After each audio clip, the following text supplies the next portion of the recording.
The Falkland Islands, situated 300 miles off the coast of South America, have enjoyed remarkable growth and economic development since 1982.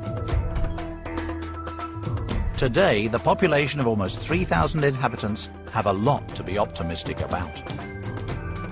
I can't see me ever leaving here. I just like it here so much. It's home, and now I have children and grandchildren, and I'm sure they will continue to stay here.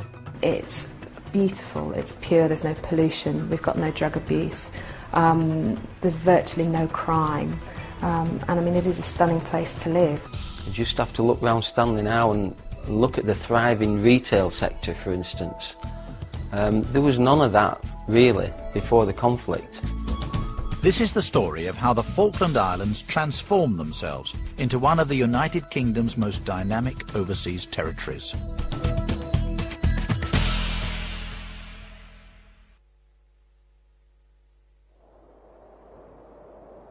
Britain made the first recorded landing on the Falklands in 1690.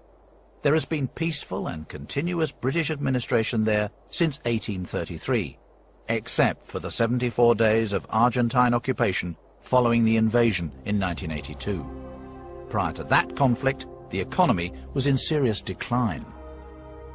Before the war, most of the business was run by overseas landlords, and of course, therefore, all the profits went overseas, and there was not a lot of investment at all. To help the Falklands economy back on its feet after the war, Britain provided an aid package for reconstruction and to help drive economic expansion. In 1986, an economic exclusion zone, a 150-mile radius fisheries and conservation area, was declared to protect fish stocks around the islands. A fisheries licensing system was established by the Falkland Islands government, which heralded financial independence. This was to form the bedrock for new economic growth. That enabled us to charge license fees, which really transformed the economy of the Falklands, but also, more importantly, enabled us to properly conserve fish stocks.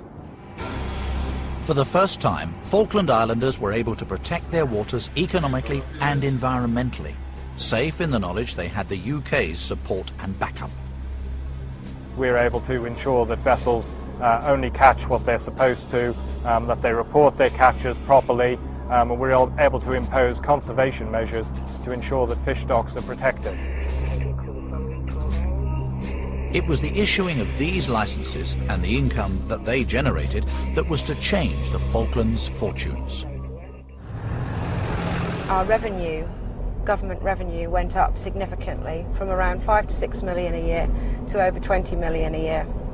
And that had massive implications because suddenly we didn't need development money from the UK. We could stand on our own 2 feet and we could invest our money in our country to make it a better place for everybody. That revenue transformed the economy of the Falklands and enabled huge investment to go into industry and the infrastructure of the country. The quality of life for the population as a whole improved immeasurably. They were able to build new schools, invest in modern healthcare services, as well as upgrade to a more efficient road network. And the timing turned out to be perfect.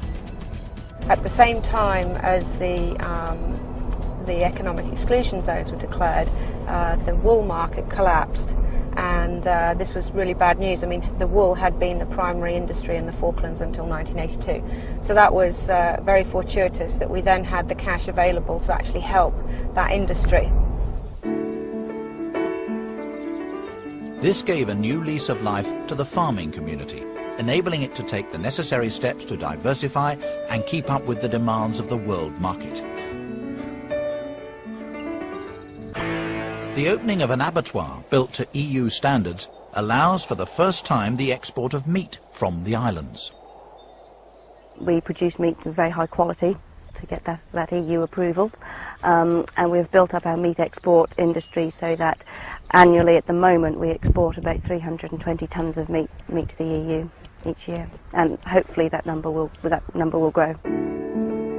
Farmers here are using the most up-to-date farming practices to guarantee that the meat exported is of premier class. It's not just the traditional industries that have benefited.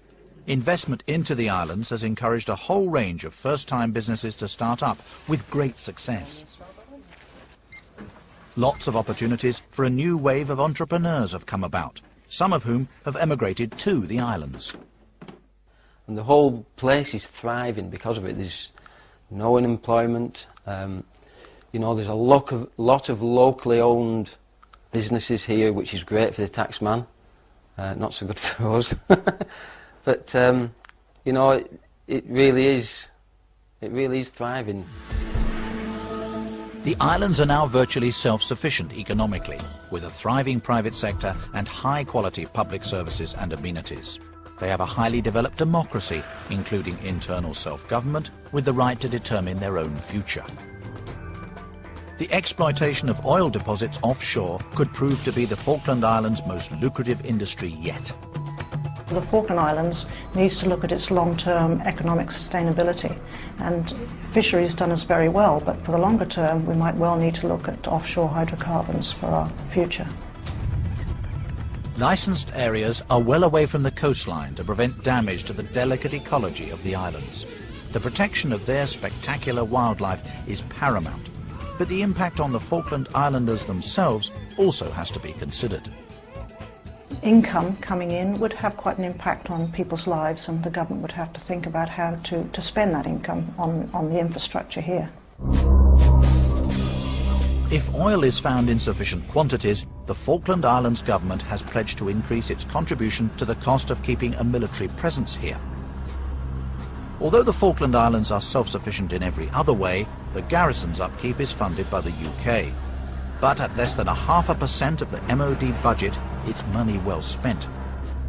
Not only does the garrison serve to give the islands increased security, it is a key training base for the British Armed Forces.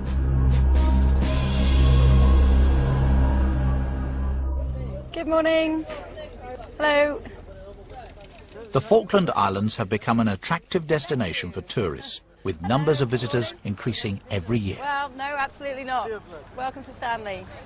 Okay, we've got this season projected figures for about 50,000 tourists coming to the Falklands, and they're coming here to mainly see the wildlife and to see an area of the world that's still untouched really by man. Some people are interested in the battlefield, so from 1982, or just interested in going somewhere different. And in the future, obviously, we'd like to see this grow, but we'd like to see it grow in a sustainable way. Tourism is now the island's fastest expanding industry, second only to the fisheries in providing income and employment. You see how you've got all that there? You need to get rid of that. For these school children, it's the stability of the economy as well as the diverse job opportunities that promise them a bright future. No, it's not magnetic. And for those who wish to further their education, the Falkland Islands government funds students to study overseas. The Falkland Islanders today all enjoy a life of peace and prosperity. But the continuing sovereignty claimed by Argentina is never far from people's minds. It is something the Falklands government has a clear line on. We have chosen to be British, and we need people to respect our right to self-determination, and that means choosing our own future, and we choose to be British. It is the connection to Britain that still remains the cornerstone of their identity, with many Falkland Islanders able to trace their families back to the original settlers. We've been here 6 generations now. Yeah, I'm a Falkland Islander through and through, but I'm also British, which is what the war was all about, and the right to self-determination. We are British through and through, and the connection with the UK is a strong one, always has been, and I think always will be. Ever mindful of those who gave their lives to restore their liberty, Falkland Islanders are keen to demonstrate that the sacrifice was not in vain. Yeah, I have them in my rover now. They know that with political, economic and cultural links to Britain secure, they are in a strong position to make the most of the freedom that was restored to them. To continue building a thriving society, creating an even better future for the Falkland Islands.